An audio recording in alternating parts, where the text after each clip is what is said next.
Hello, and welcome to Boring History for Sleep. Tonight, we invite you to settle in, to adjust your pillow, and to let the weight of the day begin its slow retreat.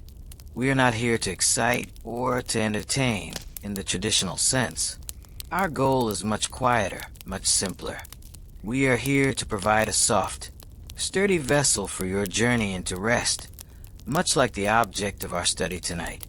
We're going to be exploring a subject of such profound and overlooked mundanity that its history has been written not in grand pronouncements, but in the subtle shift of a stitch, the changing alloy of a buckle, and the slow, weary fraying of a shoulder strap. Tonight, we turn our gentle, unwavering attention to the incremental improvements in the design of the mailbag throughout the 19th and 20th centuries. This is not a story of dramatic invention or a celebrated genius. There are no heroes in this tale, save for the collective, anonymous effort of countless individuals seeking a slightly more efficient, a slightly more durable, a slightly less burdensome way to carry the mail. It is a history told in ounces and inches, in the quiet language of material science and practical ergonomics, long before those terms were ever in common use. So, as our story unfolds, we encourage you to let your mind drift. If a detail about the tensile strength of cotton duck canvas or the design of a post and grommet closure lulls you toward slumber, then we have achieved our purpose. Feel free to leave a comment below before you drift off. Perhaps you could tell us about a simple, everyday object whose quiet history you find fascinating. Your suggestions often become the seeds for future episodes. And if you find this gentle narration helpful, a quiet like or a subscription ensures that our channel can continue to be a restful corner of the internet. Now take a deep, slow breath. Let it out. And let us begin our journey with the humble mailbag, starting in a time before it was truly humble, because it was not yet truly standardized. Let us travel back to the early 19th century, before the vast, interconnected postal systems of the later industrial age. The act of carrying mail was a far more localized and inconsistent affair. In the early decades of the 1800s, there was no single government-issued mailbag. The concept of a uniform, mass-produced piece of equipment was still a distant dream, belonging to future factories and sprawling logistical networks. Instead, the container used to carry letters was as varied as the individuals who carried them and the routes they traversed. The most common solution was born of simple, available materials and age-old craftsmanship, the leather satchel. This was not a specialized mailbag, but rather a multipurpose bag, a direct descendant of the messenger pouches and travelers, scripts that had been used for centuries. A local postmaster, often a town merchant or innkeeper operating the post office as a secondary business, would either procure or commission a bag for his appointed letter carrier. This meant that the bag's design was dictated by the skill of the local saddler or leatherworker, the quality of available hide, and the budget of the postmaster. Imagine a small town in New England in the 1820s. The letter carrier, perhaps a young man who also works at the general store, would be equipped with a bag made from cowhide. It would be thick, sturdy, and treated with tallow or beeswax to provide a modest degree of water resistance. The construction would be simple. A single large pocket, perhaps an unlined interior, and a wide flap that folded over the top. The stitching would be done by hand with heavy, waxed linen thread, the awl punching through the tough hide with laborious effort. Each stitch would be a testament to durability, but also to the time and cost involved. The closure mechanism would be rudimentary. Most often, a simple leather strap with a series of punched holes would feed through a metal or leather loop and be secured with a simple metal buckle, not unlike one found on a horse's harness. There was no thought of complex security, as the sanctity of the mail was protected more by social convention and the severity of federal law than by any physical lock. The primary concerns were simply keeping the letters contained and reasonably protected from the elements. The shoulder strap would also be a simple affair. A long strip of the same leather as the bag itself, perhaps 1.5 inches or 2 inches wide. Its length might be adjustable via another buckle, but comfort was a secondary, if not tertiary, concern. The unforgiving edge of the leather strip would dig into the carrier's shoulder over the course of a long day, a constant, nagging reminder of the weight of his correspondence. There was no padding, no ergonomic curve, no consideration for the repetitive strain of the job. The bag was a tool, and like many tools of the era, it was expected that the user would simply endure its use.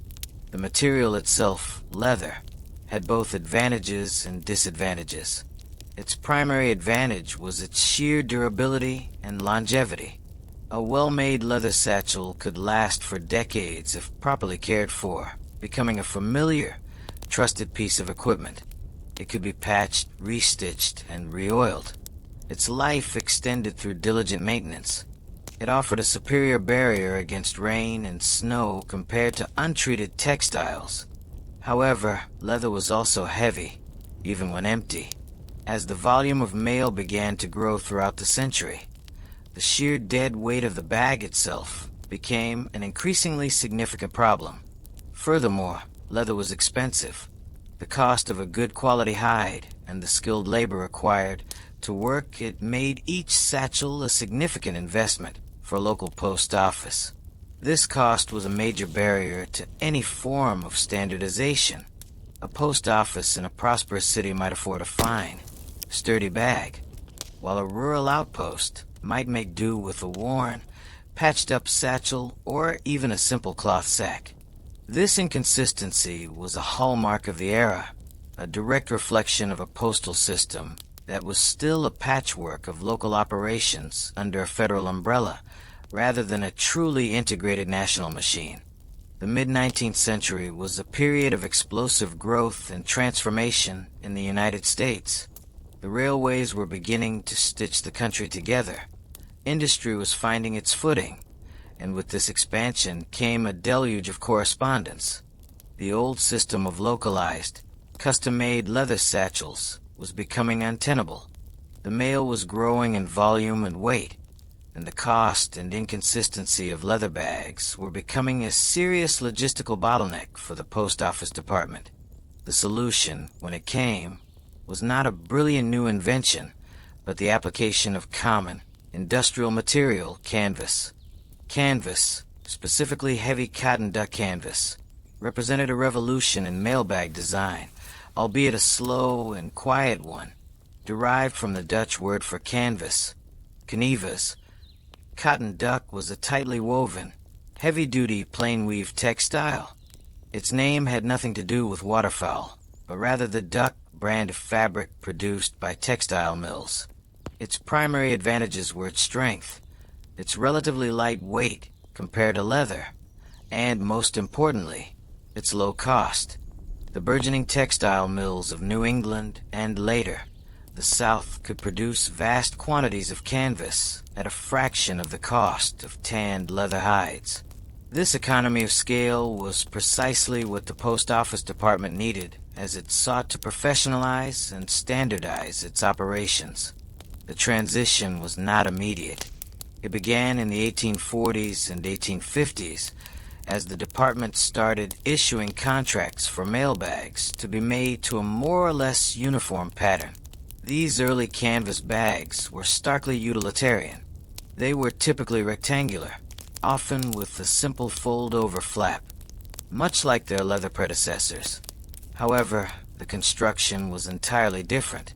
Instead of the painstaking hand-stitching of a leatherworker, these bags could be rapidly assembled on industrial sewing machines.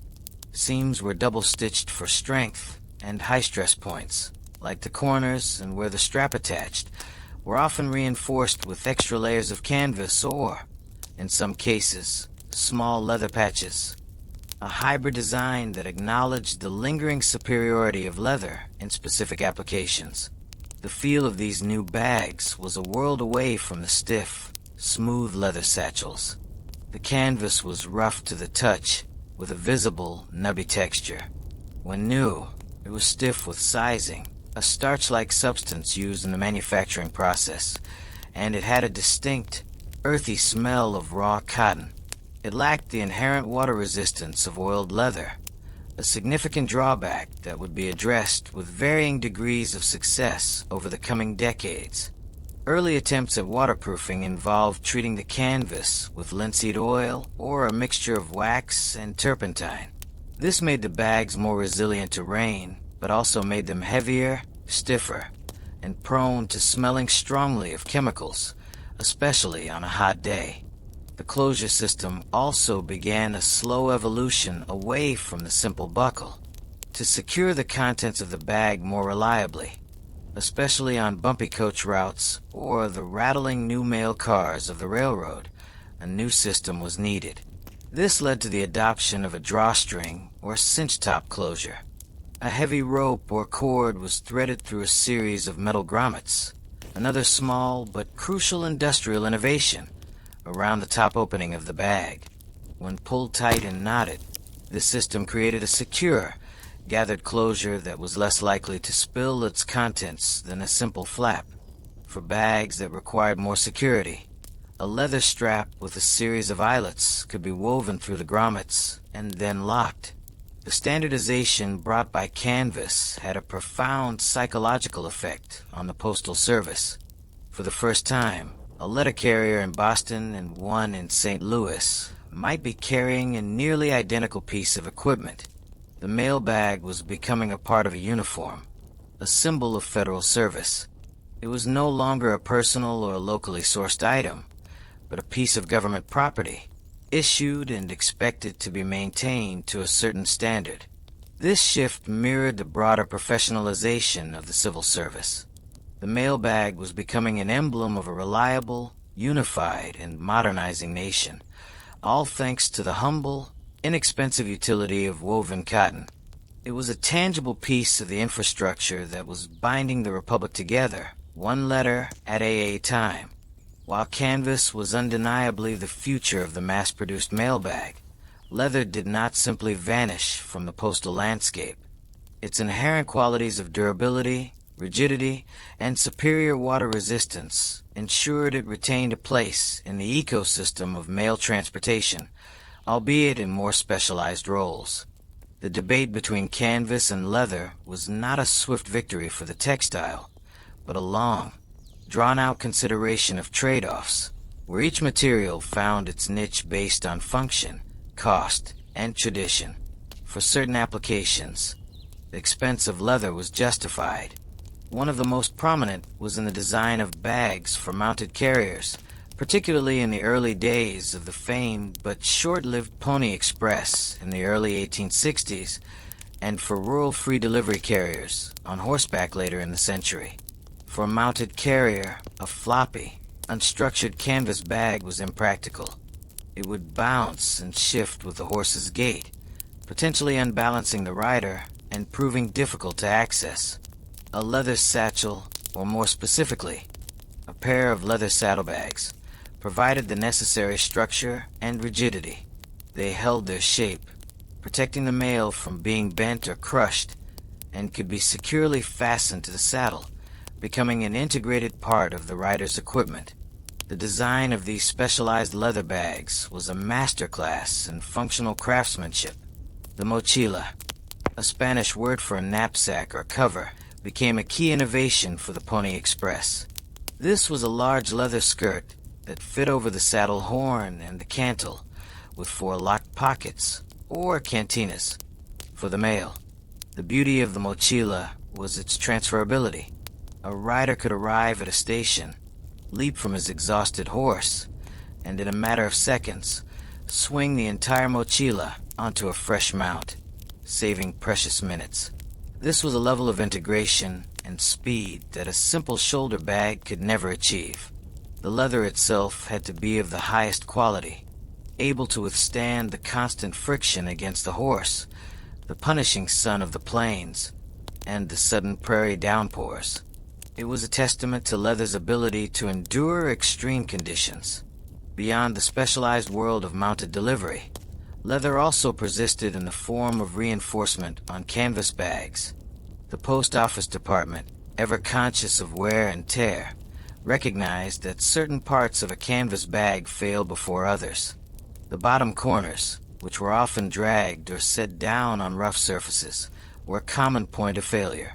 To combat this, many mailbag designs from the mid to late 19th century featured leather boots or corner patches. A thick piece of sole leather would be stitched onto each bottom corner, providing a rugged, abrasion-resistant buffer.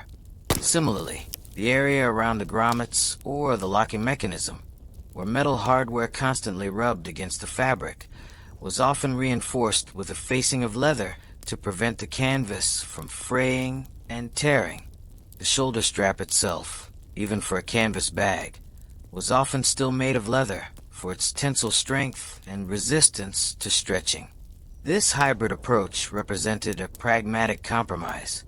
It leveraged the low cost and light weight of a canvas body while strategically deploying the superior durability of leather at critical stress points. It was an admission that while canvas was a good general-purpose material, it was not the perfect material for every part of the bag. This meticulous cost-benefit analysis, applied to the most minute details of construction, became a defining feature of mailbag evolution. Every decision was weighed. Would the added cost of a leather patch extend the life of the bag long enough to justify the expense? How many more months of service would a leather-reinforced grommet provide? These were the quiet, unglamorous calculations that shaped the object. Even as the 20th century dawned, all leather satchels remained in use by some city carriers, often by choice. A veteran carrier might prefer the familiar feel and proven longevity of his old leather bag, patching and maintaining it himself. These bags became artifacts of personal history, their surfaces burnished and softened with years of use, molded to the carrier's own body and habits. They stood in quiet defiance of the standardized canvas issue, a reminder of an earlier era of craftsmanship and individuality, even as the machinery of the modern postal service hummed ever faster around them. It is easy to overlook the grommet, a simple ring of metal, pressed into a hole in a piece of fabric. It is perhaps the most unassuming piece of hardware on a 19th century mailbag. Yet, the widespread adoption of the metal grommet was a small but crucial step in the modernization of postal equipment. It solved a fundamental problem with fabric bags. A hole cut into canvas is an invitation to fray and tear. Without reinforcement, the stress of a drawstring or a locking hasp would quickly destroy the opening of the bag. The grommet was the simple, elegant, and industrial solution. Before the mass production of metal grommets, reinforcing a hole in fabric was a laborious handwork process. A seamstress would have to carefully bind the edge of the hole with thread, creating a buttonhole stitch eyelet. This was time-consuming, and its durability was entirely dependent on the skill of the stitcher. For an institution like the Post Office Department, which needed to produce thousands upon thousands of durable, identical bags, hand-stitched eyelets were an unacceptable bottleneck. The grommet, a two-part fastener consisting of a washer and a flanged ring, could be set with a single, forceful action using a specialized press or a simple hammer and die tool. The arrival of cheap, reliable brass and iron grommets in the mid-19th century was a direct consequence of the Industrial Revolution's advances in metalworking and mass production. Brass was the preferred material for its resistance to rust, a critical feature for a piece of equipment that was constantly exposed to the elements. A rusty iron grommet could not only become difficult to use, but could also stain and degrade the canvas fabric around it, creating a new point of weakness. The sight of those small, gleaming brass rings, evenly spaced around the throat of a mailbag, was a sign of modern, industrial construction. The function of the grommet was twofold. First and foremost, it provided structural integrity. The pressure of the metal ring on both sides of the canvas clamped the woven fibers in place, preventing them from unraveling. This allowed a heavy, abrasive rope or a thick leather strap to be threaded through the opening repeatedly without causing damage. A carrier could yank the drawstring tight hundreds of times a week, and the grommet-reinforced opening would hold firm. This was a level of durability that was essential for daily, heavy use. Second, the grommet was a key component of the evolving security systems of the mail bag. As the mail became more valuable, carrying not just letters, but also money orders, small parcels, and official documents, securing the bag became paramount. The most common method was the staple and hasp system used in conjunction with grommets. A leather strap, itself fitted with metal eyelets, was threaded through the grommets on the bag. The end of the strap then passed over a metal staple attached to the body of the bag, and a padlock was passed through the staple, securing both the strap and the bag's closure. The grommets provided the smooth, strong, and reliable channel through which this entire security apparatus could function. The number and spacing of the grommets were not arbitrary. They were carefully considered. Too few grommets, and there would be large, unsecured gaps in the closure. Even when the drawstring was pulled tight, a small hand, or the rein, could potentially find its way inside. Too many grommets, and you added unnecessary weight and cost, as well as creating more potential points for the canvas to be weakened by the holes, however well reinforced. Postal specifications would dictate the exact number of grommets based on the size and type of the bag. For example, a number 1 pouch shall have no fewer than 14 brass grommets, spaced no more than 3 inches apart. This level of detail speaks to a system that was learning from failure and experience, codifying best practices into its procurement contracts. The grommet, then, was more than just a metal ring. It was a nexus of industrial production, material science, and functional design. It allowed canvas to be used to its full potential, enabling the creation of cheap, durable, and secure mail bags on an industrial scale. It is a perfect example of an incremental improvement, a small, inexpensive component that dramatically increased the lifespan and utility of the entire object. It sits there quietly on the periphery, a small, metal-rimmed window into the practical realities of 19th century logistics. For the entirety of the 19th century, and a good portion of the 20th, the primary interface between the mail bag and the mail carrier was the shoulder strap. This single strip of leather or canvas was responsible for transferring the entire, often considerable, weight of the mail onto the human body. The story of the shoulder strap is the story of a slow, almost glacial, awakening to the concepts of comfort and ergonomics. For decades, it was simply a functional component, a means to an end, with little thought given to the strain it placed on the person who had to wear it. In the era of leather satchels, the strap was typically made of the same thick hide as the bag. It was strong, and it would not stretch, but it was also unforgiving. The edges of the strap, often cut straight and left unfinished, would press into the carrier's shoulder and neck, creating a line of constant, focused pressure on a long route. Especially in the summer, when a carrier might be wearing only a thin shirt, this could lead to chafing, bruising, and deep, grooved indentations in the skin. The weight of the bag, which could easily exceed 30 or 40 pounds, was concentrated on this narrow strip of unyielding material. The arrival of canvas bags did little to immediately improve the situation. The earliest canvas bag straps were often made of folded and stitched canvas. While slightly more pliable than leather, they still lacked any form of padding. They would crease and bunch, creating new and uncomfortable pressure points. A common and more durable solution was to retain the leather strap on the new canvas bags. This combination, as we have noted, leveraged the best qualities of both materials, but it did nothing to alleviate the burden on the carrier's shoulder.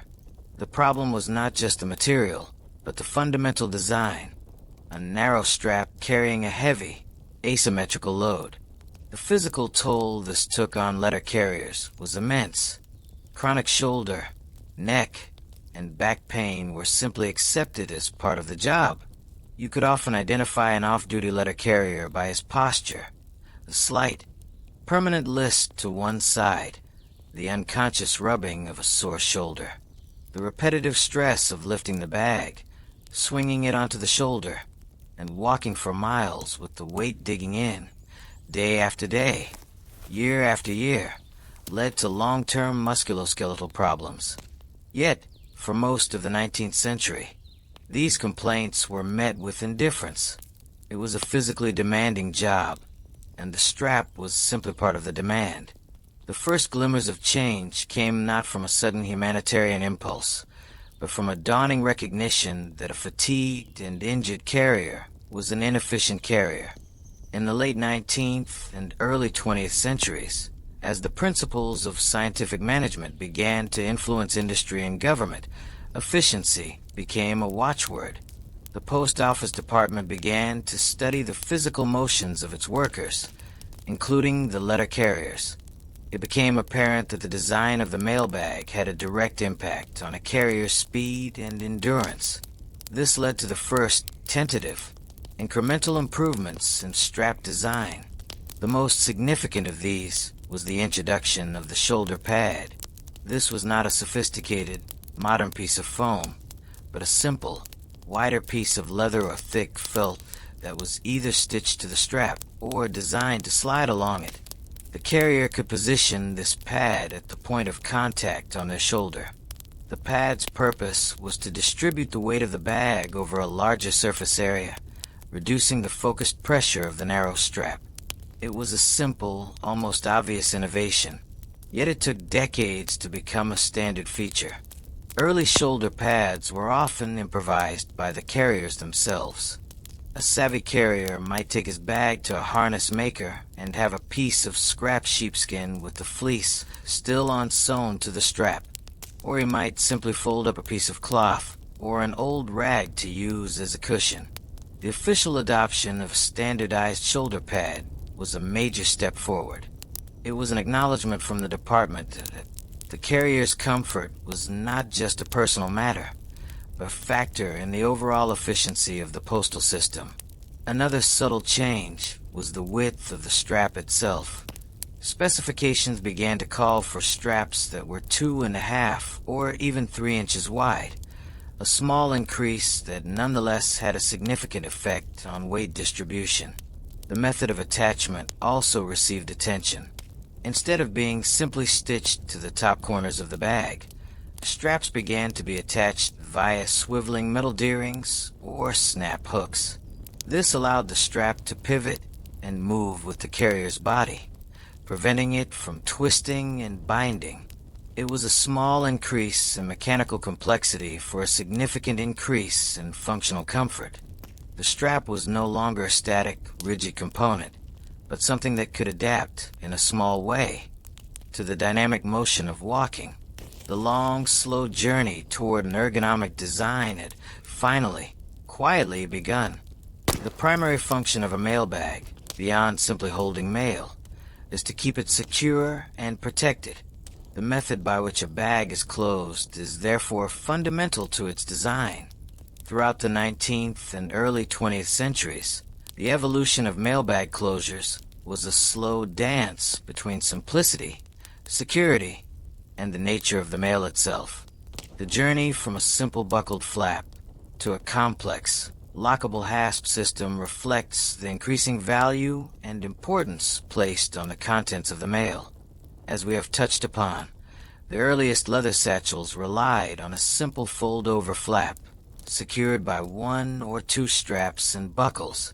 This was sufficient for keeping letters from falling out and offering basic protection from a light rain.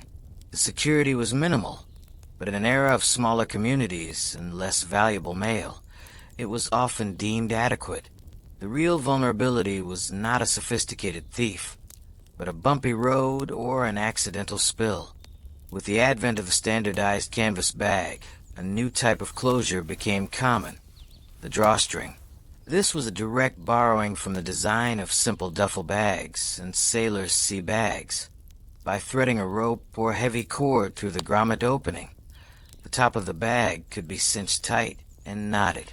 This was a very effective way to prevent spillage. A cinched bag, even if turned upside down and shaken, would likely retain its contents. It was a robust, simple, and cheap solution, perfectly aligned with the utilitarian ethos of the early canvas bags. However, the simple drawstring had two major flaws. First, it offered no real security against tampering. A simple knot could be untied and retied with little evidence. Second, the gathered opening at the top of the bag was not completely weatherproof. Rain could still find its way into the puckered folds of the canvas. To address this, many drawstring bags also incorporated a small flap, sometimes called a rain flap, that snapped or buckled over the cinched opening. This was a hybrid design, attempting to combine the secure containment of the drawstring with the weather protection of a flap. As the Postal Service grew, and as it began to handle registered mail, money orders, and eventually valuable parcels, the need for a truly lockable closure became paramount. This led to the development and standardization of the staple and hasp system, which would become the dominant security feature on mail bags for nearly a century. This system consisted of several interconnected components. First, there was the staple. This was not a flimsy office staple, but a sturdy, U-shaped piece of metal, typically iron or steel, that was riveted securely to the body of the bag, often with a leather or metal plate on the inside for reinforcement. The staple was the anchor point for the entire locking mechanism. Next was the hasp. The hasp was a hinged metal strap or a durable leather tab with a slot or eyelet in it. This hasp was attached to the flap or the closing strap of the bag. To close the bag, the flap was brought down and the hasp was fitted over the staple. The final component was the lock, a specially designed post office padlock, often made of brass or iron, was then passed through the staple. Once locked, it physically prevented the hasp from being lifted off the staple, thereby securing the bag. This was a simple but effective mechanical lock. It was a clear, unambiguous indicator that the bag's contents were valuable and protected. The design of these components was refined over many years. The staples had to be strong enough to resist being pried off. The hasps had to be durable enough not to tear or break. The locks themselves became an area of specialized innovation. The Post Office Department used a variety of lock designs, including rotary locks and LA-style locks, which were known for their durability. Each lock had a unique key, and the control of these keys was a serious matter. A postmaster would have a key for opening bags that arrived at his office, but a letter carrier might not have a key at all, preventing any unauthorized access on a route. The locked bag was a sealed vessel, its integrity guaranteed from one secure postal facility to the next. This system, combining grommets, a closing strap, a staple, a hasp, and a lock, represented the mailbag reaching a state of maturity. It was no longer just a container. It was a secure transport device. The satisfying, metallic click of a padlock snapping shut on a mailbag staple became a routine sound in post offices across the nation, a small piece of auditory evidence that the system was working, and that the mail was safe. The overall strength of a mailbag is not determined solely by its primary material, be it leather or canvas. A bag is, in essence, a textile vessel, and its weakest points are almost always the seams where different pieces of material are joined. The story of mailbag improvement is therefore also a story of thread, needles, and the evolving science of stitching. The integrity of every seam, every corner, and every point of attachment was a matter of constant, practical concern for the Post Office Department. A split seam meant spilled mail, a delayed delivery, and a bag taken out of service for repair. In the early 19th century, with hand-sewn leather satchels, the quality of the stitching was a direct reflection of the craftsman's skill. A saddler or harness maker would use a saddle stitch, type of lock stitch done with 2 needles, which was exceptionally strong. If one thread in a saddle stitch broke, the stitch would not unravel. This made for an incredibly durable seam, but it was also incredibly slow to produce. The cost of such labor was a major component of the bag's overall price. The arrival of the industrial sewing machine in the mid-19th century changed everything. Suddenly, long, strong seams could be sewn in a fraction of the time. This made the mass production of canvas mailbags possible. However, the standard chain stitch of early sewing machines had a critical weakness. If the thread broke at any point, the entire seam could unravel with a single pull, like a thread on a bag of flour. This was obviously unacceptable for a mailbag. The solution was the adoption of machines that could produce a lock stitch, mechanically replicating the secure, interlocking nature of the hand-sewn saddle stitch. With the problem of the basic stitch solved, the focus shifted to the placement and type of seams. A simple, single-stitched seam on the inside of the bag was a point of weakness. The cut edge of the canvas could fray, and the contents of the bag could put direct stress on the thread. This led to the adoption of more robust seaming techniques. The flat-filled seam, commonly seen on modern blue jeans, became a hallmark of durable mailbag construction. In this technique, the 2 raw edges of the fabric are folded into each other and then stitched down with 2 parallel rows of stitches. This creates a very strong, flat seam with no exposed raw edges. It resists both fraying and stress, and it presents a smooth interior that will not snag on the letters. The choice of thread was just as critical as the stitch itself. Early thread was made of cotton or linen, which was strong but susceptible to rot and mildew if the bag became damp. This was a common problem, as mailbags were often left on damp station platforms or carried through the rain. A seam stitched with cotton thread could rot and fail even if the canvas itself, treated with waterproofing compounds, remained intact. The search for a better thread was a constant, low-level research project. This led to the use of heavily waxed thread, which repelled water and resisted rot, and later, to the experimentation with new types of synthetic fibers as they became available. Beyond the seams themselves, the logic of reinforcement became a key design principle.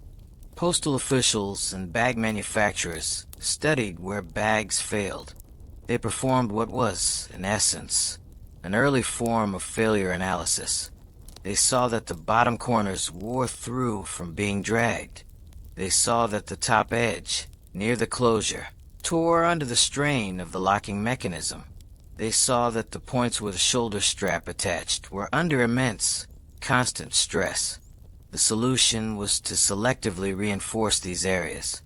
As mentioned, leather boots were stitched onto the bottom corners, but other methods were also used.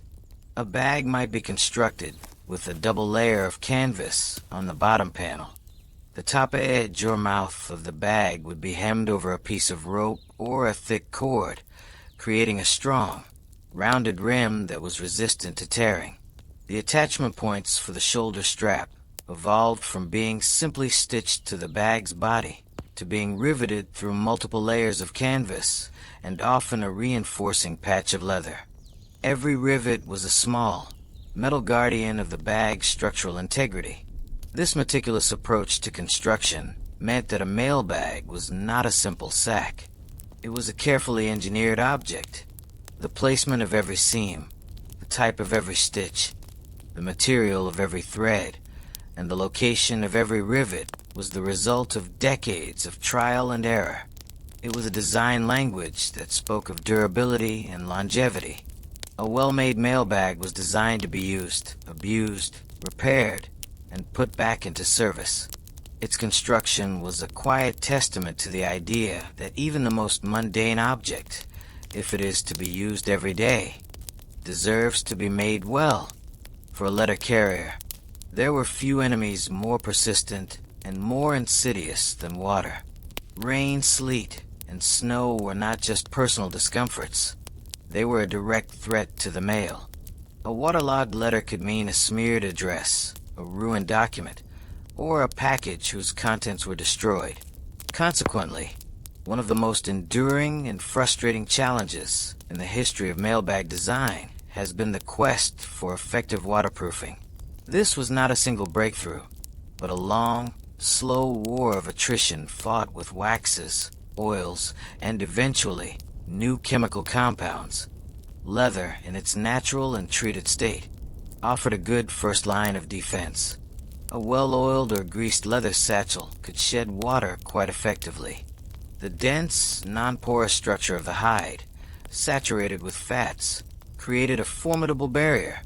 However, this protection required constant maintenance. The oils would dry out over time, and the bag would need to be retreated. Furthermore, as we know, leather was heavy and expensive, and the Postal Service was moving inexorably toward canvas. Canvas, in its raw form, is essentially a sponge.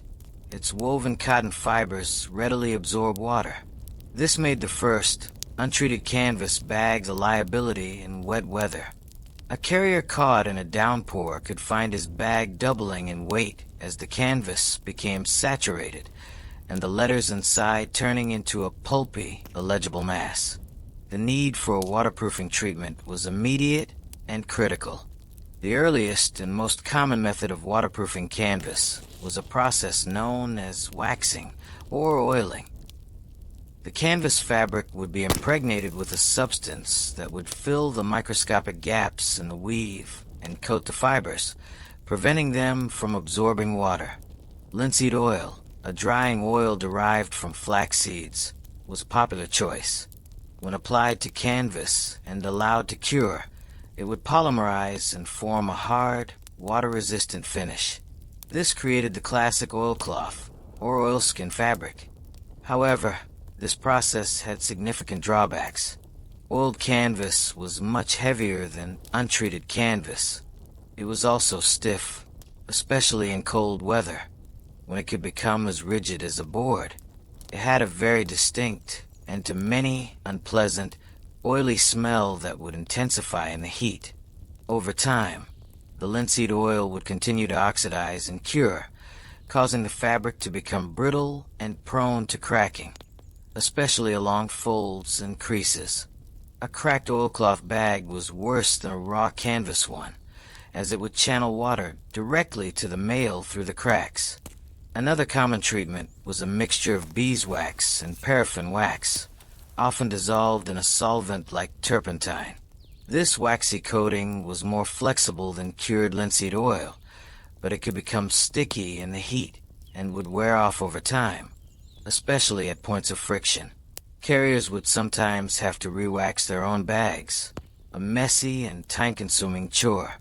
The post office department was constantly experimenting with different waterproofing formulas, trying to find the perfect balance of effectiveness, durability, cost, and ease of application.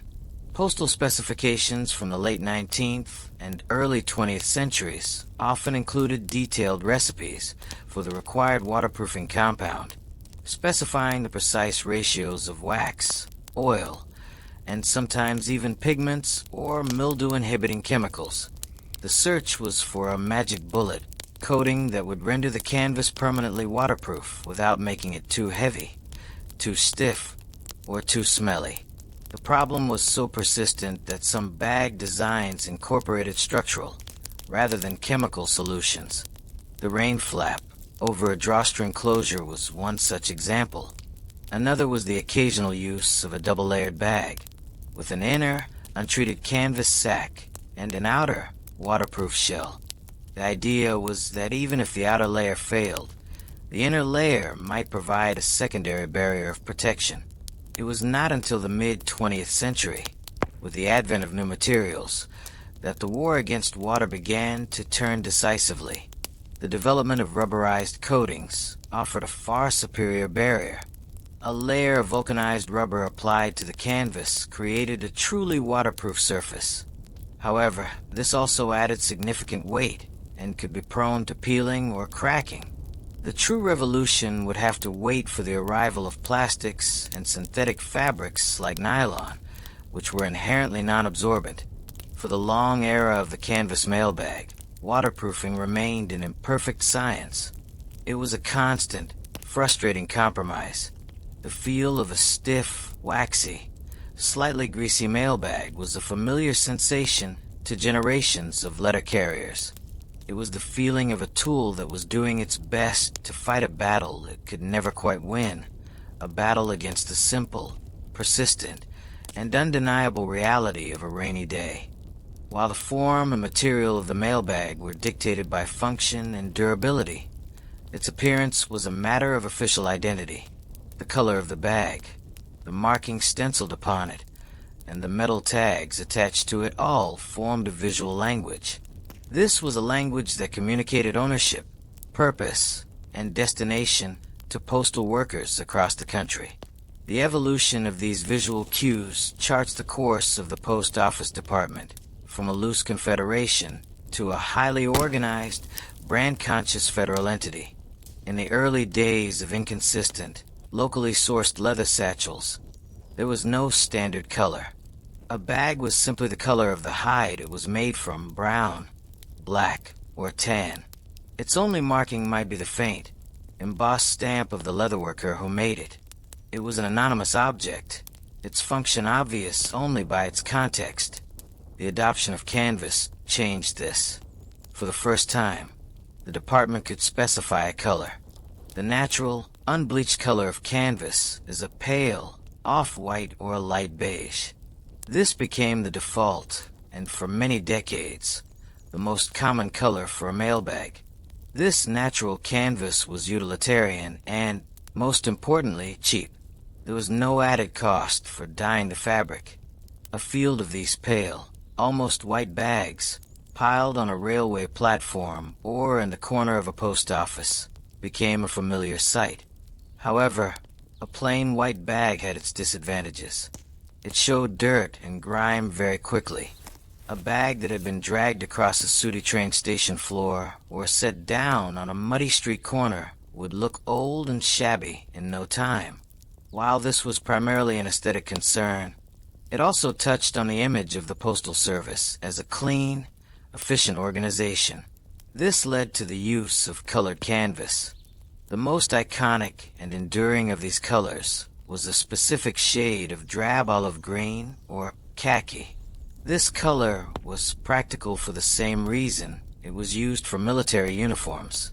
It hid dirt well. A khaki-colored mailbag could endure a great deal of abuse before it looked truly filthy. This color became so closely associated with the post office that it became a part of its visual brand identity.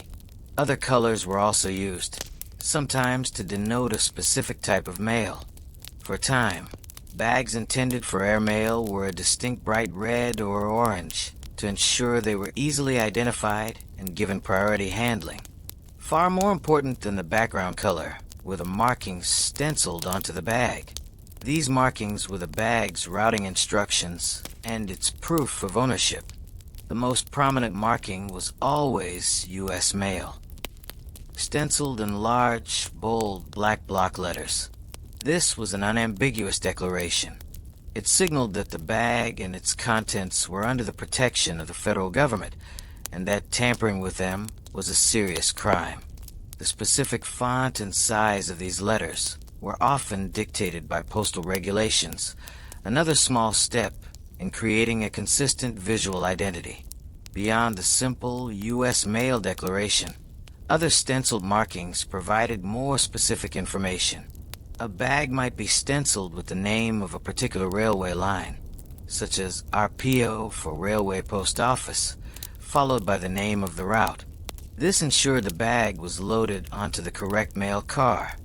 Bags were also often stenciled with a number or a date, indicating when they were put into service. This allowed the department to track the lifespan of its equipment, gathering valuable data on the durability of different designs and manufacturers. In addition to stenciling, metal tags and plates also played a role in the bag's visual language. A small brass or steel tag might be attached, stamped with a serial number. More significant was the label holder, or tag holder. This was a small, transparent window, usually made of celluloid or, later, plastic, set into a leather or metal frame that was stitched or riveted to the bag. A paper or cardboard tag could be slipped into this holder, indicating the bag's specific destination. This was a much more flexible system than stenciling. A bag could be used for a trip from New York to Chicago one day, and with a simple change of the tag, be sent from Chicago to Denver the next. This innovation, which became common in the early 20th century, dramatically increased the efficiency and interchangeability of the mailbag fleet. Together, the color, the stencils, and the tags transformed the mailbag from a simple container into a piece of communicative technology. It was an object that told a story to those who knew how to read it. It spoke of its origin, its purpose, its destination, and its place within the vast, complex, and highly organized system of the United States Mail. The history of the mailbag in the late 19th and early 20th centuries is inextricably linked to the history of the railroad. The Railway Mail Service, RMS, established in 1864, was the backbone of the nation's postal system. Mail was no longer simply transported from one post office to another. It was actively sorted, canceled, and distributed in specially designed mail cars while the train was in motion. This high-speed, dynamic environment created the need for new and highly specialized types of mailbags, distinct from the satchels used by city carriers. The primary workhorses of the RMS were the mail pouch and the mail sack. While the terms are often used interchangeably, in the parlance of the post office department, they had very specific meanings. A pouch was a bag, typically made of heavy leather or later, leather-reinforced canvas, that was designed to be locked. Pouches were used for first-class and registered mail, the valuable, important correspondence. A sack was a larger bag, usually made entirely of canvas, which was closed with a simple drawstring or cinch and was not locked. Sacks were used for second, third, and fourth-class mail, such as newspapers, circulars, and parcels. The distinction was all about security. The design of the railway mail pouch was dictated by the harsh realities of its use. These bags were not gently carried. They were thrown. They were tossed from moving train cars onto station platforms, and they were caught by a mechanical arm in a process known as mail on the fly. This required a level of durability far beyond what a city carrier's bag would ever need. The catcher pouch was a masterpiece of ruggedized design. It had to be strong enough to withstand the violent snatch of the mechanical catcher arm at speeds of up to 70 miles per hour. The pouch was made of the heaviest grade of canvas, often with a full leather boot covering the entire bottom third of the bag. The top was heavily reinforced with a thick leather collar. The most critical component was the set of 3 heavy-duty metal rings attached to the leather collar. These rings were where the pouch was attached to the mail crane at the side of the tracks, and where the catcher arm on the train car would engage it. The stress on these rings and their attachment points was immense. A failure here could be catastrophic, scattering valuable mail along the railroad right-of-way. Inside the mail car, the environment was one of organized chaos. Mail clerks, known for their incredible speed and accuracy, sorted letters into a wall of pigeonholes. As these pigeonholes filled up, the mail for a specific destination would be swept into an open-mouthed mail sack hanging on a metal frame. The design of these sorting sacks prioritized easy access. They needed a wide, rigid opening that would stay open on its own, allowing a clerk to toss handfuls of letters into it without fumbling with the closure. The frames that held these sacks were an integral part of the mail car's architecture, a system of racks and hooks designed for maximum efficiency in a confined moving space. The sheer volume of mail moved by the RMS was staggering. A single mail car could be filled with hundreds of pouches and sacks. This necessitated a system of easy identification, reinforcing the importance of the stenciling and tagging systems we have already discussed. A clerk working at high speed needed to be able to identify the sack for Cleveland, Ohio at a glance. The materials had to withstand not just physical abuse, but also the environmental hazards of the railroad. Soot and cinders from the steam locomotive were a constant presence. A mailbag left on a platform for even a short time could be covered in a layer of abrasive, greasy grit. This is another reason why the drab, dirt-hiding colors were so popular for RMS bags. The canvas had to be tough enough to resist the constant abrasion, and the metal hardware had to be robust and rust-resistant. The railway mail pouch and sack were true industrial tools. They were stripped of any non-essential features. Comfort was irrelevant, as they were rarely carried by a person for any significant distance. Aesthetics were secondary to function. Their beauty, if it can be called that, was in their absolute fitness for their purpose.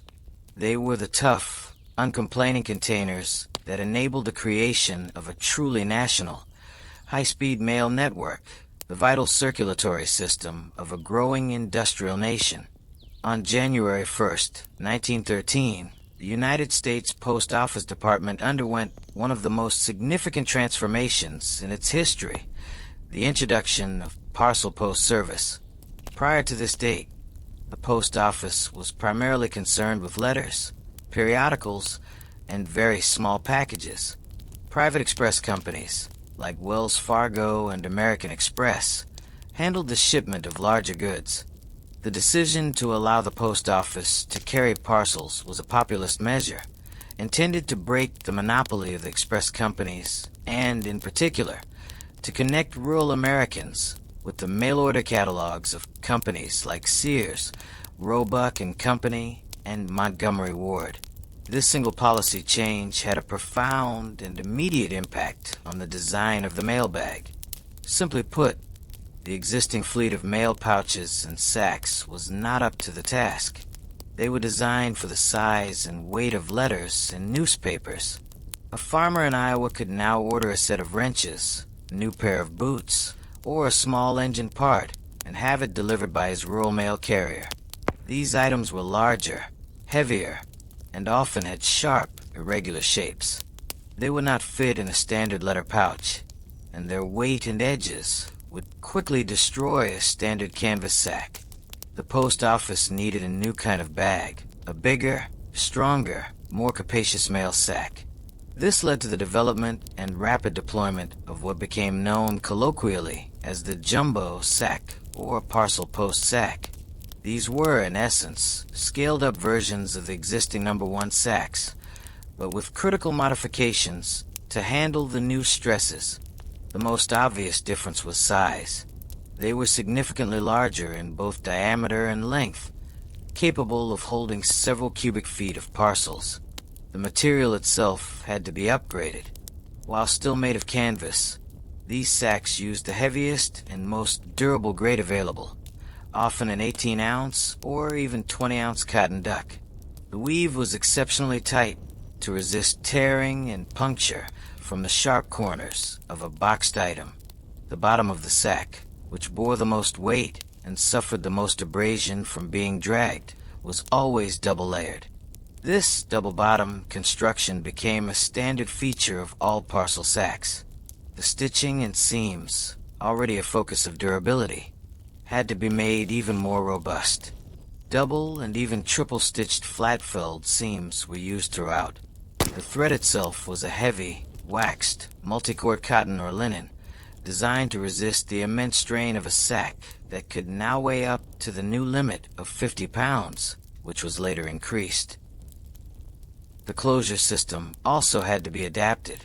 While still using the basic grommet and drawstring design. The components were all heavier. The grommets were larger and made of steel instead of brass for greater strength. The drawstring was a thick, heavy-gauge rope, sometimes half an inch in diameter. The locking mechanism for sacks that required it was similarly beefed up, with a heavier leather hasp and a more robust staple riveted through multiple layers of reinforced canvas. The introduction of parcel post fundamentally changed the nature of the mail stream. The mail was no longer just paper. It was now a diverse collection of three-dimensional objects. This created new challenges inside the post office and the mail car. A sack full of parcels did not behave like a sack full of letters. It was lumpy, unbalanced, and much more difficult to handle and stack. The weight of these new sacks also put an enormous strain on postal workers. The number of back and shoulder injuries among mail handlers and clerks increased. The parcel post sack is a perfect example of how a change in policy can directly drive a change in technology, even a low-tech object like a mailbag. The bag was a direct physical response to a new set of logistical demands. It was not a proactive innovation, but a reactive necessity. The post office needed to move boxes, so it built a bigger, tougher box made of canvas. The jumbo sack was a testament to the brute force problem-solving of the era. It was not elegant or sophisticated. It was big, it was heavy, and it was strong. For the next several decades, these behemoth sacks, bulging with the goods of a new consumer society, would be a familiar and backbreaking presence in every post office in the country. The arrival of the automobile in the early 20th century promised to revolutionize mail delivery, particularly in rural areas. The Rural Free Delivery (RFD) service, established in 1896, was already a lifeline for isolated communities, but it was dependent on the speed and endurance of the horse. The automobile offered the potential for longer routes, heavier loads, and more reliable service, untethered from the daily needs of a living animal. However, this new mode of transport also created a new set of requirements for the mail carrier satchel. A carrier in a vehicle did not need to carry the entire weight of his mail on his shoulder at all times. The bulk of the mail could ride on the seat next to him or in the back of his vehicle, but he still needed a smaller, more portable satchel for the final leg of the delivery. The walk from the vehicle to the customer's mailbox or front door. This led to a subtle but significant divergence in mailbag design. The single, large, all-purpose satchel began to be supplemented by, and in some cases replaced by, a smaller, more specialized delivery or trip satchel. These new vehicular-age satchels were designed for convenience and rapid access rather than for sheer capacity or long-distance carrying comfort. They were often smaller and squarer in shape than the traditional walking route satchel. The focus was on keeping the mail for the next few stops organized and readily at hand. A common design featured an open top or a simple snap closure flap, as the bag was protected from the elements by the vehicle itself for most of the route. Security was also less of a concern for this working satchel, as the locked pouches would remain in the vehicle. The interior of the satchel also began to see some innovation. Instead of being a single, cavernous pocket, some designs began to incorporate simple dividers. A leather or canvas partition might be sewn into the interior, allowing the carrier to separate letters from flat mail like magazines, or to keep mail for different streets organized. This was a small step toward turning the satchel from a simple container into an organizational tool. The goal was to minimize the time the carrier spent fumbling for the right piece of mail at the curbside mailbox. Every second saved at one stop would add up to significant time savings over the course of a full route. The materials of these satchels also reflected their changing role. While heavy canvas and leather remained standard for their durability, there was an increasing emphasis on rigidity. A satchel that could stand upright on the seat of a car on its own was more convenient than a floppy bag that would collapse and spill its contents on a sharp turn.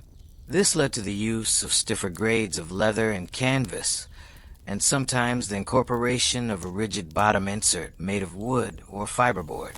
The shoulder strap, while still present, became less critical. It was now used for short walks rather than for carrying the load for hours on end. As a result, the elaborate shoulder pads and wide straps seen on walking route bags were often absent on these smaller vehicle satchels. A simple, unpadded strap was often deemed sufficient. Some designs even experimented with simple hand grips instead of a shoulder strap, treating the satchel more like a briefcase or a toolbox. This evolution highlights a key principle of functional design. The tool changes with the workflow. As the carrier's job changed from walking a condensed city block to driving a sprawling rural route, the satchel adapted. It became less of a beast of burden and more of a mobile sorting station. The wear patterns on the bags also changed. Instead of wear on the shoulder strap and the side that rubbed against the carrier's body, these new bags showed wear on the bottom from sliding across the car seat, and on the top edges from the constant reaching in and out for mail. The vehicular satchel did not entirely replace the traditional walking bag. City carriers still walked their routes and needed the large, ergonomic satchels, but the rise of the automobile created a new branch in the evolutionary tree of the mailbag. It was a quieter, less dramatic development than the parcel post sack, but it was a clear sign that the mailbag was not a single, monolithic object, but a family of specialized tools, each shaped by the specific demands of its environment. War has a way of accelerating technological change, and this is true even for an object as mundane as the mailbag. For a soldier on the front lines, mail is not just communication. It is a vital link to home, a crucial component of morale. The military postal services established during World War I and World War II had to move staggering volumes of mail to and from theaters of operation all over the world. The bags used for this task had to be designed to withstand the most extreme conditions imaginable, far beyond the rigors of a domestic railway line. The primary characteristic of a military mailbag was absolute, uncompromising durability. These bags would be loaded onto warships, dropped from the backs of trucks onto muddy fields, stored in damp tents, and exposed to sun, salt water, and extreme temperatures. The standard issue olive drab canvas was used, but it was of the heaviest possible grade. All hardware, from grommets to buckles to locking staples, was made of heavy-gauge steel or brass, often coated or parkerized to resist corrosion. One of the key design features of military mailbags was enhanced water resistance. While the domestic mail service had long struggled with this issue, for the military, it was a critical, non-negotiable requirement. A bag of letters sitting on a dock in the tropical rain of the Pacific or the mud of Northern Europe had to protect its contents. This led to the widespread use of rubberized canvas. A thin layer of rubber was bonded to the interior of the canvas, creating a truly waterproof barrier. These bags were heavy and stiff, but they were effective. The closure system was also designed for maximum weather protection, instead of a simple drawstring. Many military mailbags used a roll-top closure, similar to a modern dry bag. The top of the bag would be rolled down several times, and then cinched tight with straps, creating a nearly impenetrable seal against water. Security was also paramount. Mail going to and from a war zone often contained sensitive information, in addition to personal correspondence. Military mailbags were almost always of the pouch variety, designed to be locked. The locking mechanisms were heavy-duty, designed to withstand rough handling without breaking. The sanctity of the mail was a matter of both morale and operational security. In addition to the large transport sacks, specialized bags were developed for use in the field. The field pouch, or courier bag, was a smaller satchel, often made of leather or heavy-duty rubberized canvas, used for carrying dispatches and orders between units. These were designed for durability and quick access. They often had multiple compartments for organization and were designed to be worn securely, even while running or riding in a jeep over rough terrain. They were the military descendants of the Pony Express mochila, a tool for moving critical information as quickly and securely as possible. The sheer logistics of the Army Post Office APO and Fleet Post Office FPO systems were immense. Millions of soldiers, sailors, and airmen were sending and receiving mail. The mail bags themselves became a critical piece of logistical equipment. They had to be standardized so that they could be handled and transported efficiently through the global military supply chain. A bag loaded in a depot in Kansas had to fit on a pallet to be loaded onto a ship in San Francisco, and then be handled by a mail clerk on a small island in the Pacific. The markings on these bags were stark and clear: U.S. Army mail or U.S. Navy mail, stenciled in large, no-nonsense letters. They were often also marked with specific APO or FPO numbers to aid in sorting. These bags were symbols of a promise that no matter how far from home a service member was, the connection would not be broken. The bags themselves, stained with mud, faded by the sun, and worn from countless journeys, became artifacts of the war effort. They were the silent, durable vessels that carried the hopes, fears, and love of a nation at war. The lessons learned in building these ultra-durable, weatherproof bags would later influence the design of civilian mail bags in the post-war era. For the better part of a century, the primary design considerations for the mail carrier's satchel had been durability and cost. The comfort of the carrier was a distant, secondary concern. The chronic pain and strain associated with the job were simply accepted as an unavoidable reality. However, in the years following World War II, a confluence of factors led to a genuine, if slow, ergonomic awakening within the Post Office Department. This was a shift in thinking that finally began to prioritize the health and well-being of the human being who had to use the bag. One of the driving forces behind this change was the growing influence of labor unions, such as the National Association of Letter Carriers, NALC.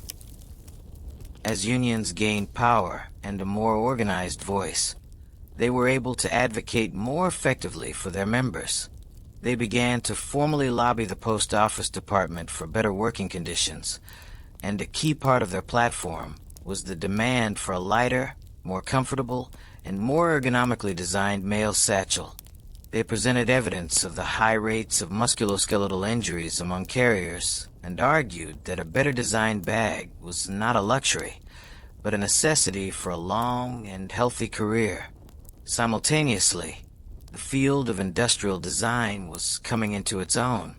The principles of ergonomics, the science of designing and arranging things so that people can use them easily and safely, were being applied to everything from factory equipment to office chairs. The post office, like other large organizations, began to see the value in this approach. An investment in ergonomics was not just about being humane. It was about efficiency and reducing costs associated with injury and absenteeism. A carrier who was not in constant pain could walk faster, work longer, and was less likely to file for disability. This new focus manifested in a series of tangible, incremental improvements to the traditional satchel design. The shoulder strap, the main point of contention, received the most attention. The simple, sliding shoulder pad of the pre-war era was replaced with a more integrated and sophisticated design. The new pads were wider and thicker, and they were often curved to better fit the contour of the human shoulder. They were filled with new materials, like foam rubber, which offered far superior cushioning to the old felt or leather pads. The strap itself was often made of a more pliable, webbing-like material instead of stiff leather, allowing it to conform better to the carrier's body. The overall shape and structure of the satchel also began to change. Designers recognized that the traditional, deep, rectangular bag was inefficient.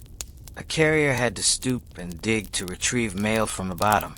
New designs were shallower and wider, making the contents more visible and accessible. The bag was designed to be worn slightly higher on the hip, reducing the pendulum effect of a low-slung bag and centering the weight more effectively. Another key innovation was the introduction of the divider or sorter satchel. Instead of one large compartment, the interior of the bag was divided into multiple slots. This allowed the carrier to pre-sort their mail for the route, placing letters for one block in one slot and magazines for the next block in another. This simple organizational feature dramatically reduced the amount of time a carrier spent standing on the sidewalk, searching for the right piece of mail. It transformed the satchel from a simple carry-all into a mobile workstation. Some designs even featured a rigid shelf that could be folded down, creating a small, stable surface for sorting or arranging mail on the go. The materials also began to reflect this new ergonomic focus. While heavy canvas was still the standard for its durability, the department began to search for lighter alternatives. Every ounce saved in the weight of the bag itself was an ounce the carrier did not have to carry. This search for lighter materials would ultimately lead to the most significant material change since the adoption of canvas itself. But for now, the focus was on refining the existing design.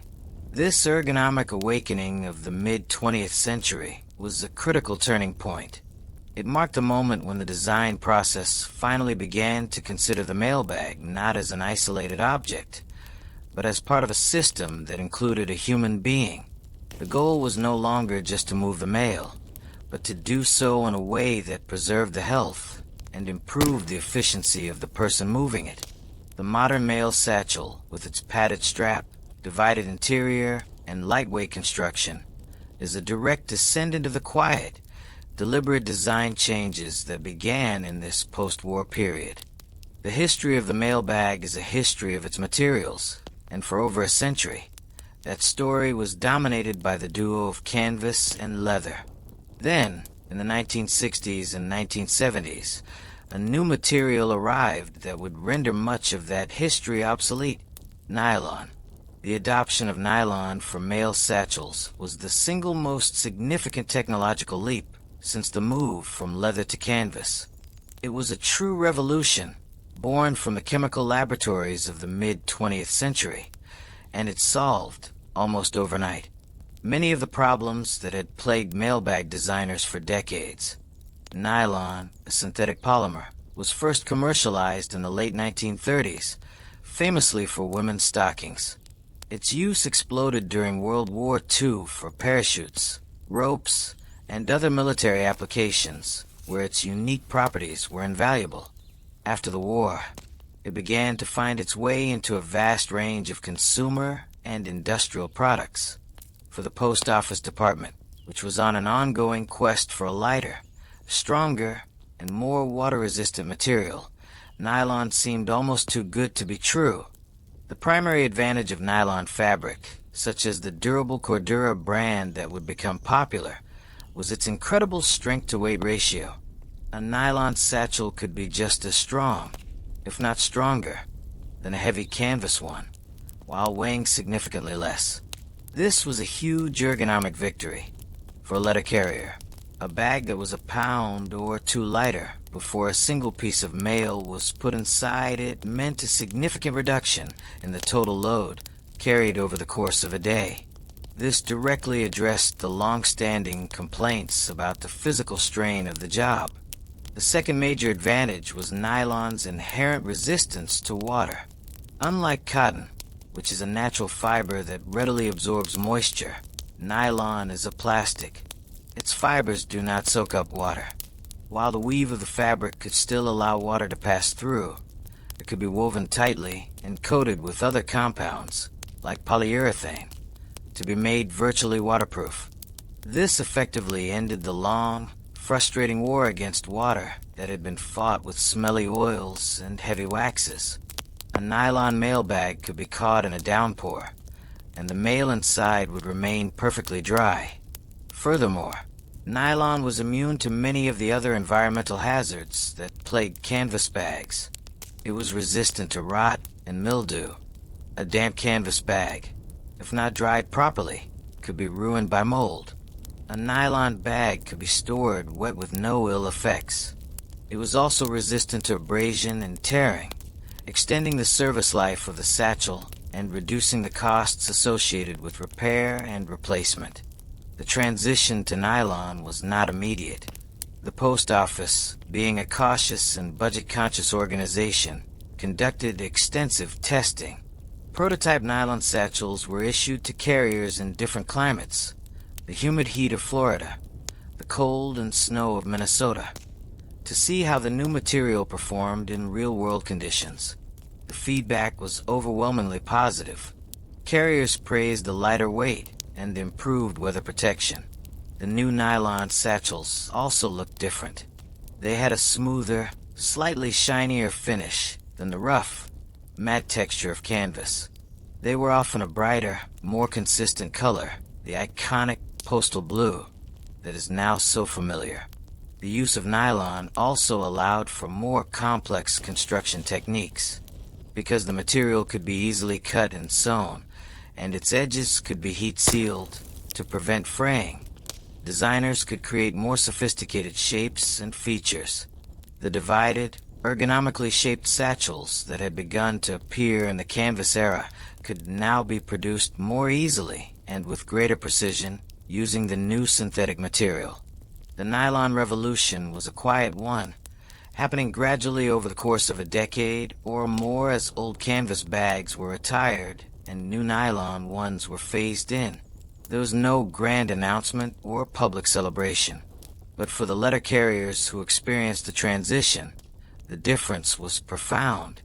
It was the difference between carrying a heavy, damp, smelly canvas sack and a lightweight, waterproof, and modern piece of equipment. The nylon satchel was the mail bag, finally catching up with the material science of the 20th century. It was a testament to the power of a single, well-chosen material to transform an everyday object. Alongside the revolution in fabric technology brought by nylon, another, quieter material revolution was taking place in the world of mailbag hardware. For over a century, the buckles, rings, and hooks on a mailbag were made of metal, brass, iron, or steel. Metal was strong and durable, but it was also heavy, prone to corrosion, and could be cold and noisy. In the latter half of the 20th century, just as nylon was replacing canvas, high-impact plastic began to replace metal for many of the bag's components. The development of new, engineering-grade plastics like Delrin, an acetal resin, and Zytel, a type of nylon, in the mid-20th century created materials that were, in some ways, superior to metal for this type of application. These new plastics were incredibly tough and resistant to impact, yet they were also lightweight. A plastic buckle could be just as strong as a metal one while weighing a fraction as much. In the ongoing quest to reduce the overall weight of the mail satchel, switching from metal to plastic hardware was an easy and effective step. The most visible and impactful change was in the closure mechanisms. The traditional metal buckles, which required threading a strap and pulling it tight, were gradually replaced by plastic quick-release or side-release buckles. These buckles, now ubiquitous on backpacks and straps of all kinds, were a major ergonomic improvement. A carrier could open or close the flap of their satchel with a simple, one-handed pinch or click. This was much faster and less fiddly than the traditional metal buckle, especially for a carrier wearing gloves in cold weather. The satisfying, audible click of the plastic buckle became a new, modern sound of the mail carrier's trade.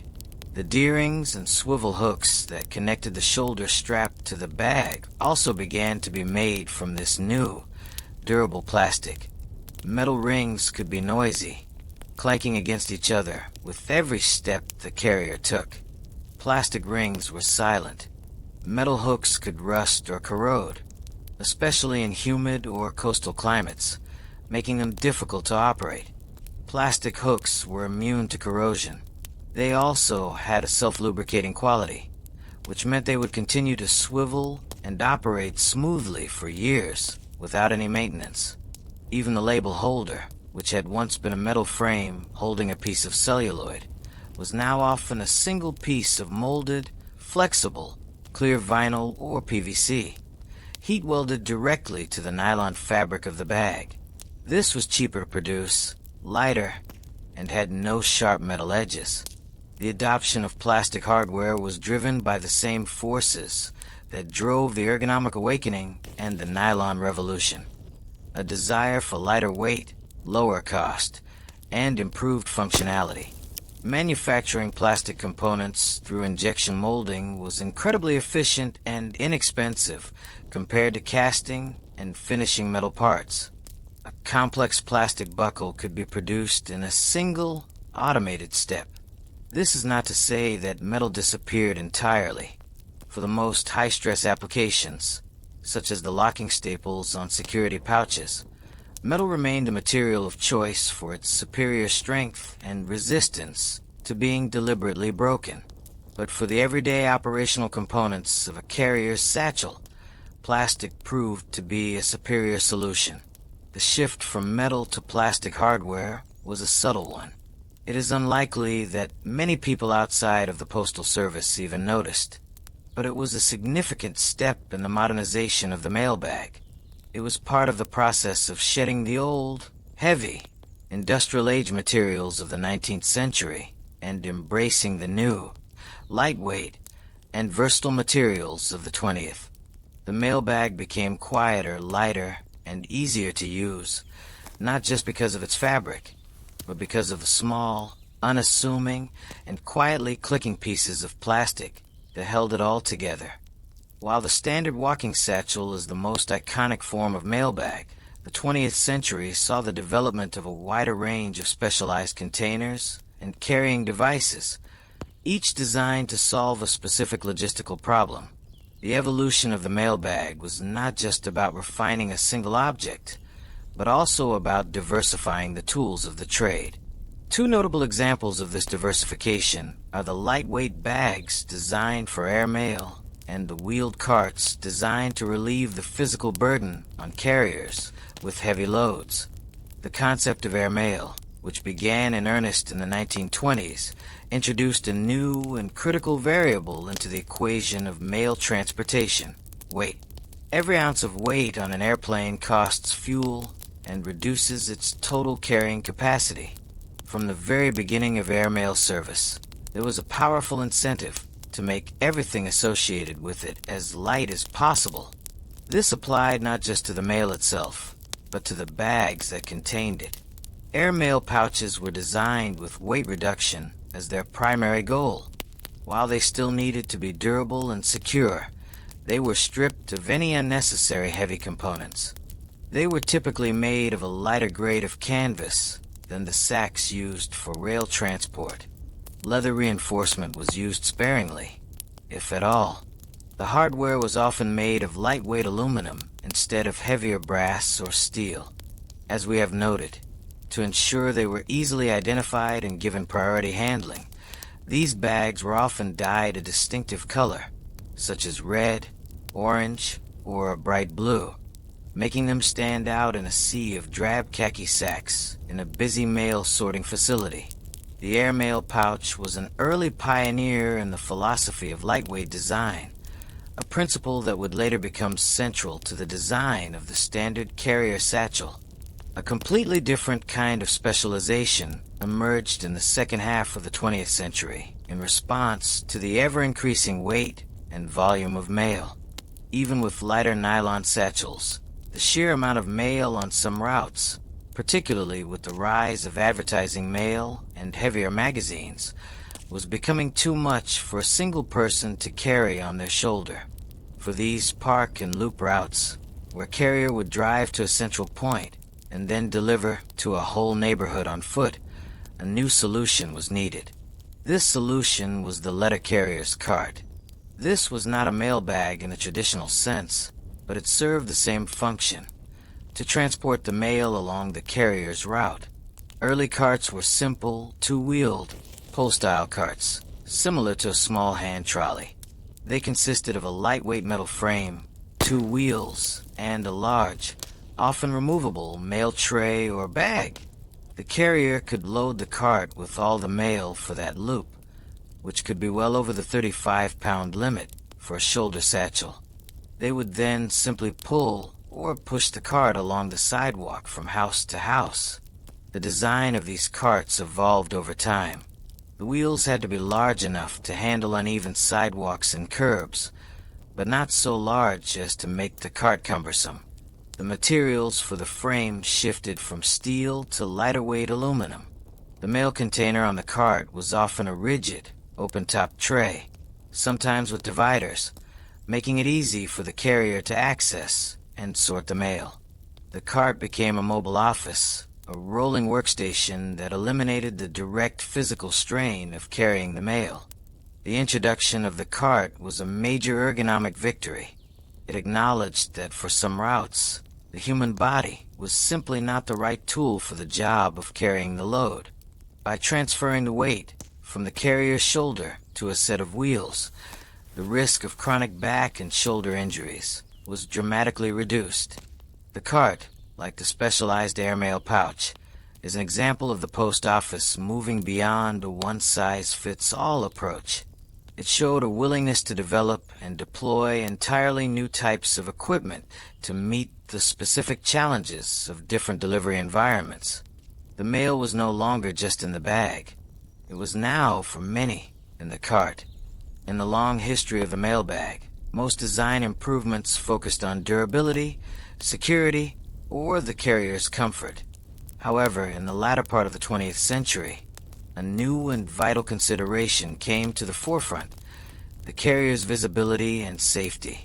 As delivery hours expanded, with carriers sometimes working in the dim light of early morning or late afternoon, especially during the winter months, the risk of accidents involving traffic increased.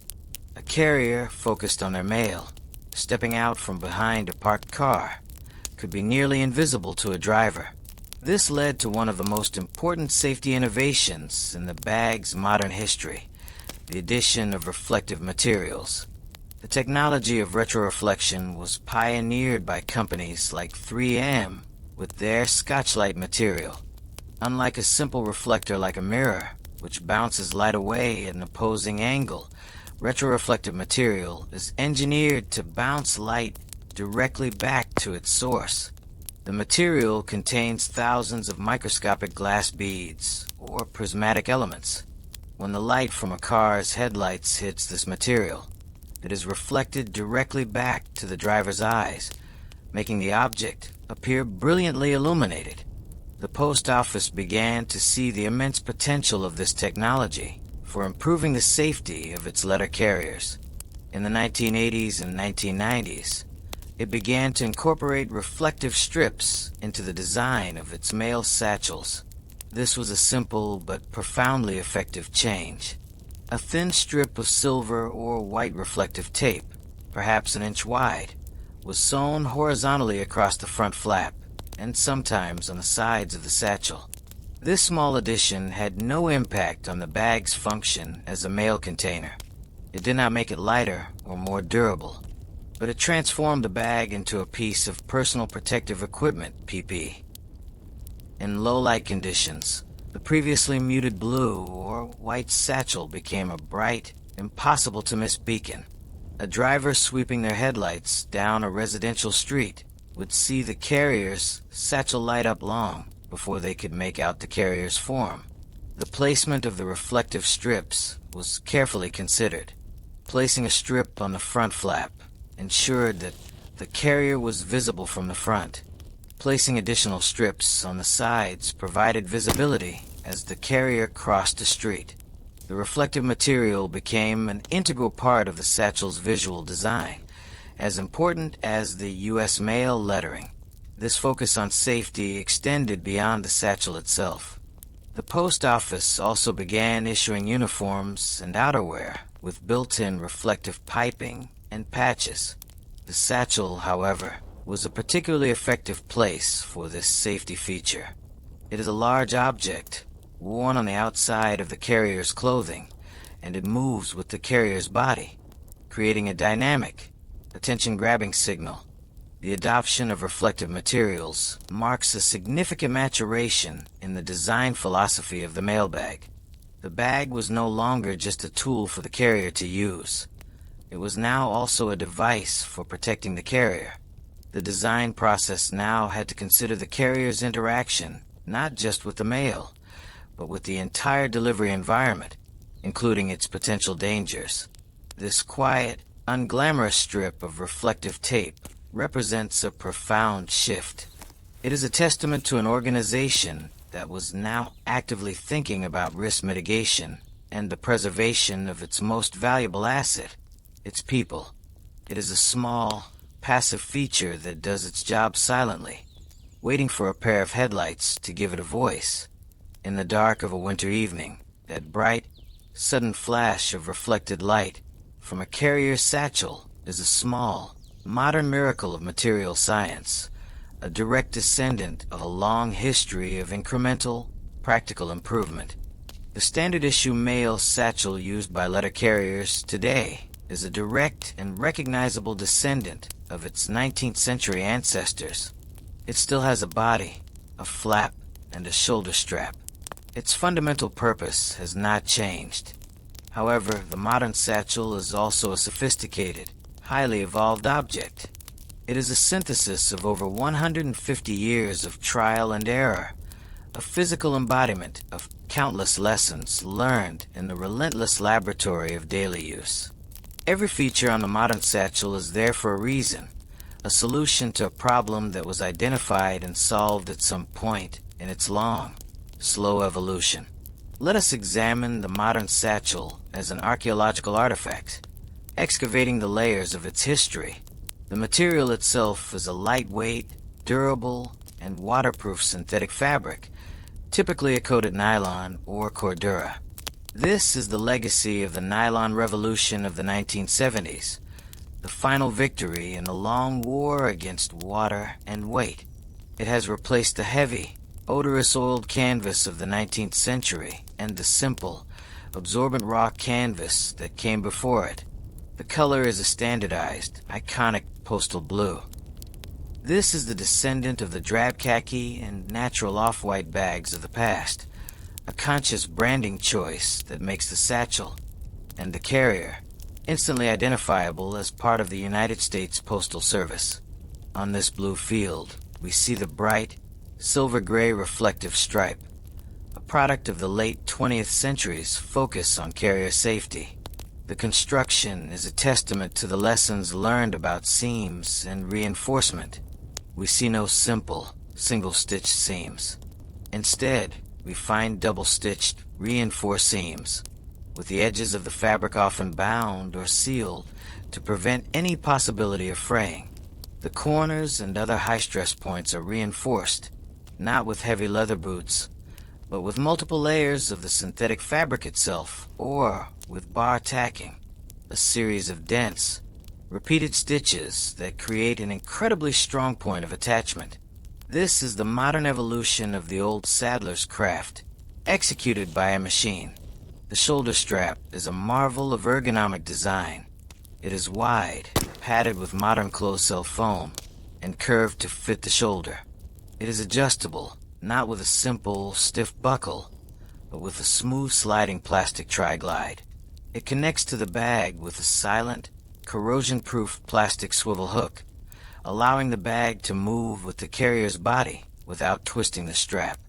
This strap is the culmination of the ergonomic awakening, a direct response to the generations of carriers who endured the pain of a simple, unpadded strip of leather. The closure is a large, plastic side-release buckle, It clicks shut with satisfying ease and can be opened with one hand.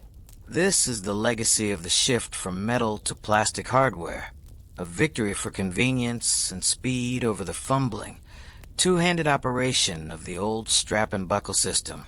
Inside, the satchel is no longer a single deep abyss. It is divided into compartments, a feature that began to appear in the mid-20th century to help with sorting. These dividers allow the modern carrier to organize their mail efficiently, saving precious seconds at every single stop along their route. The modern satchel is an object without any superfluous decoration. Every element is functional. It is the result of a ruthless, century-long process of refinement. It is lighter, stronger, safer, more comfortable, and more waterproof than any of its predecessors. It is a quiet masterpiece of incremental innovation. To look at it is to see the ghost of the heavy leather pouch, the echo of the rough canvas sack, and the shadow of the backbreaking parcel post jumbo. It carries within its synthetic fibers the memory of every split seam, every waterlogged letter, every sore shoulder, and every small, brilliant idea that made it just a little bit better. It is, in its own humble way, a perfect object. Our focus has largely been on the most visible and iconic of mailbags, the carrier satchel. But the postal system is a vast and complex network, and behind the scenes, a whole ecosystem of other, specialized bags is constantly in motion. These are the unseen workhorses of the mail, the bags that live their lives entirely within the walls of sorting facilities, on the docks of airports, and in the backs of long-haul trucks. Their designs are driven by a different set of priorities: bulk handling, automation, and system-wide logistics. One of the most common types of these back-of-house bags is the tray sleeve, or tray bag. The modern postal service processes a huge volume of letter mail in standardized plastic trays. These trays are efficient for sorting and handling within a facility, but they are open-topped and not suitable for transport between facilities.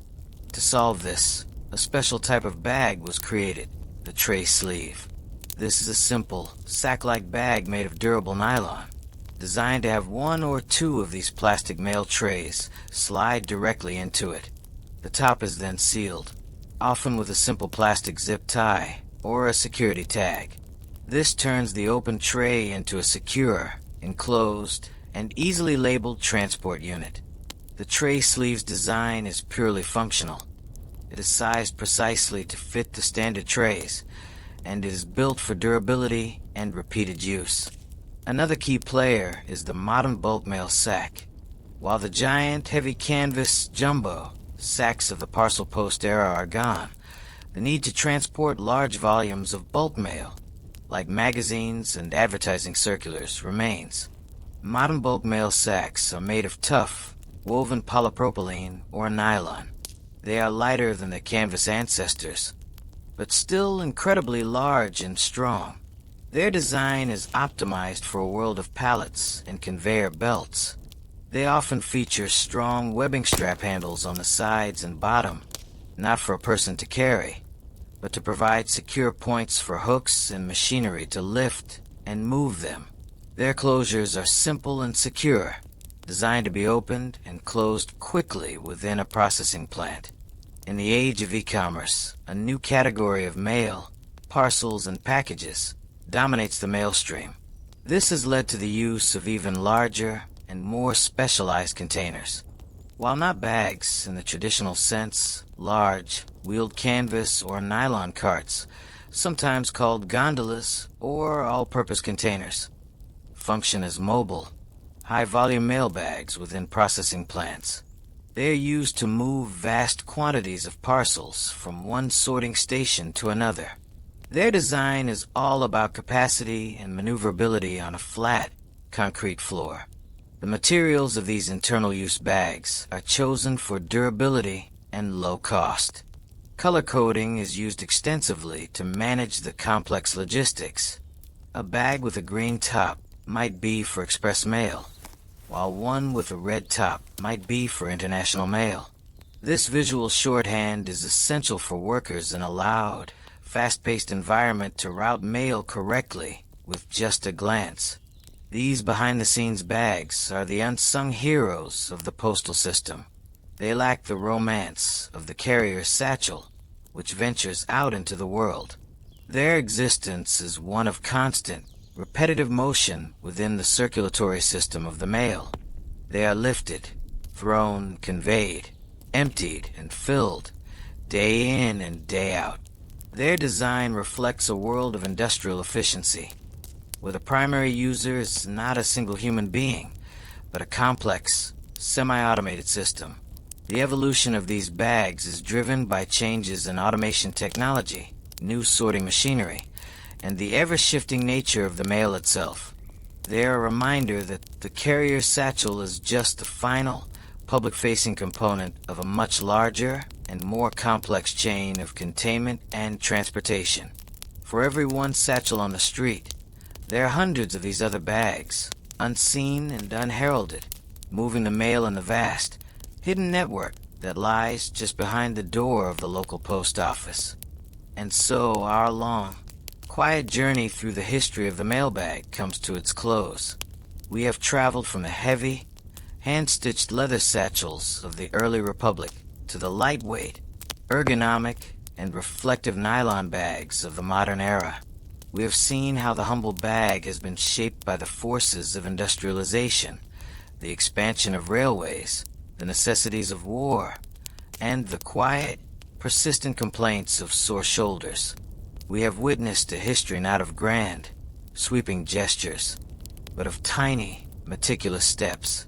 A change in the weave of canvas, the addition of a small leather patch, the switch from iron to brass for a grommet, the widening of a strap by half an inch, the click of a plastic buckle replacing the rasp of a metal one.